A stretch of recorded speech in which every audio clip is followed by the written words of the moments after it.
Inilah kisahku.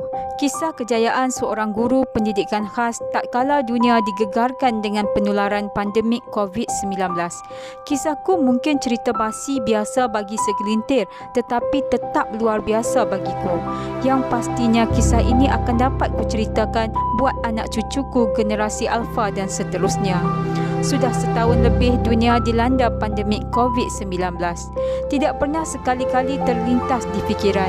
Ketibaan tahun 2020 diraikan dengan berita penularan COVID-19 meriah di sini sana. Sangkaanku sama seperti sangkaan mereka yang lain. Kami generasi milenial digahkan dengan wawasan 2020 dengan kewujudan kereta terbang yang mampu mengelak trafik jam. COVID-19 melumpuhkan banyak sektor termasuk sektor pendidikan di Malaysia. Murid-murid mahu atau tidak mahu, mampu atau tidak mampu harus menjalani proses pembelajaran jarak jauh atau belajar di rumah melalui modul PDPR yang disediakan. Pembukaan sesi persekolahan dalam normal baharu tahun ini memberi pengalaman yang mungkin tidak pernah dibayangkan sebelum ini. Kalau setiap tahun wajah keterujaan murid dan ibu bapa paling ditunggu-tunggu, terutama yang pertama memasuki alam persekolahan, tetapi tahun ini berbeza apabila anak-anak memulakan sesi persekolahan di rumah. Mahu atau tidak, pembelajaran melalui PDPR yang telah dimulakan sejak Perintah Kawalan Pergerakan pertama tahun lalu perlu dimantapkan kerana kita tidak tahu berapa lama lagi pandemik ini akan berakhir. Aku sebagai guru pendidikan khas, masalah pembelajaran tidak terkecuali berdepan dengan cabaran ini. Bagaimanakah harus kupastikan muridku benar-benar memahami setiap yang kusampaikan tanpa interaksi terus dengan mereka, tanpa melihat wajah mereka, tanpa mendalami emosi mereka. Sudah menjadi lumrah sejak lahiriah lagi. Murid istimewa ini bukan seperti anak-anak biasa yang lain. Mereka memerlukan perhatian yang lebih dengan mengutamakan pendekatan secara psikologi dalam pengajaran dan pembelajaran bagi memahami emosi dan kehendak mereka. Jika pembelajaran bersemuka pun, guru pendidikan khas perlu lebih kreatif, apatah lagi pembelajaran jarak jauh dalam normal baharu. Bagaimana cara harus kulakukan dalam menjadikan ruang PDPR ku lebih menarik? Melihat dari sudut positif, pandemik COVID-19 telah memberi satu pengalaman baru yang luar biasa kepadaku sebagai guru dalam pemantapan strategi pengajaran terutama dalam bidang ICT. Disebabkan keterdesakan dalam memastikan PDPR dapat dilaksanakan dengan berkesan, pelbagai eksplorasi dalam ICT telah kulakukan untuk pembinaan bahan interaktif dan video pengajaran. Hasil dari eksplorasi dan perkongsian rakan-rakan guru dari dalam dan luar negara, pelbagai sumber bahan interaktif dapat kugunakan dalam kelas online.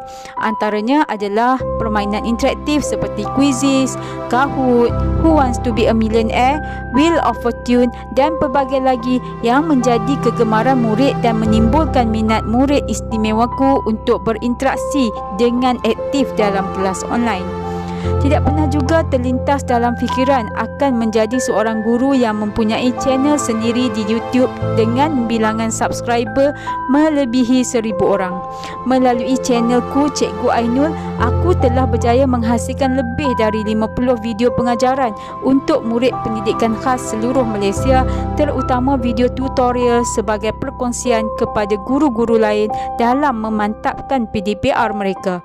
Terima kasih kepada Akademi YouTuber Malaysia dan guru-guru YouTuber yang lain yang telah banyak berkongsi ilmu di platform Ayu. Menyedari minat murid terhadap permainan video, aku menggunakan medium ini sebagai batu loncatan untuk menjadikan PDPR ku lebih menarik dan berkesan. Permainan Classcraft adalah antara satu platform yang aku gunakan untuk menarik minat murid untuk mengikuti kelas online dan menyiapkan latihan atau tugasan yang diberikan selepas kelas online. Dalam permainan Classcraft ini, murid dapat membina avatar mereka sendiri dan memilih kuasa yang diingini. Murid yang telah mengikuti kelas dengan kriteria yang telah ditetapkan oleh guru akan diberikan peningkatan kuasa atau XP untuk avatar mereka dalam permainan ini. Aku sebagai guru dan admin permainan ini akan memberikan tugasan dalam penceritaan dan pengembaraan avatar murid. Kuasa tambahan juga akan diberikan untuk setiap misi pengembaraan atau tugasan yang telah diselesaikan. Oleh itu, melalui permainan ini, muridku lebih bersemangat dan bersaing untuk menyiapkan tugasan yang diberi. Sebagai guru Pusat Sumber PPKI SMK Orchid Desa, pandemik COVID-19 tidak mengganggu pelaksanaan program kerana aku menukarkan persekitaran pusat sumber biasa yang menggunakan bahan bacaan maujud kepada pusat sumber digital yang menggunakan flipbook atau buku digital. Setakat ini, rak buku digital PPKI SMK Orchid Desa yang telah kubina memuatkan 186 buah buku sebagai bahan bacaan murid di rumah. Bagi mendorong murid untuk membaca, kuanjurkan pertandingan membaca terbanyak setiap bulan bermula bulan April tahun 2020. Alhamdulillah, ia dapat meningkatkan jumlah murid yang membaca dan mengisi pelaporan nilam dalam talian. Pusat Sumber Digital juga bergerak melalui portal yang kubina, yang mana dalam portal ini memuatkan bahan-bahan bantu belajar seperti video PDPC, permainan interaktif, bank soalan, nota, rak buku digital dan pautan ke portal pembelajaran yang lain. Dengan perkongsian demi perkongsian ini, aku dijemput untuk berkongsi kisah PDPR di Blutin Awani pada tahun lalu dan di Awani Pagi pada awal tahun ini. Alhamdulillah, selama lebih setahun pembelajaran normal baru ini dilaksanakan, ia berkesan terhadap muridku dalam peningkatan pengetahuan mereka, bukan setakat pengetahuan akademik, malah pengetahuan dari segi penggunaan ICT dan kemahiran. Lebih 90% murid yang kuajar terlibat secara aktif dalam PDPR yang dilaksanakan.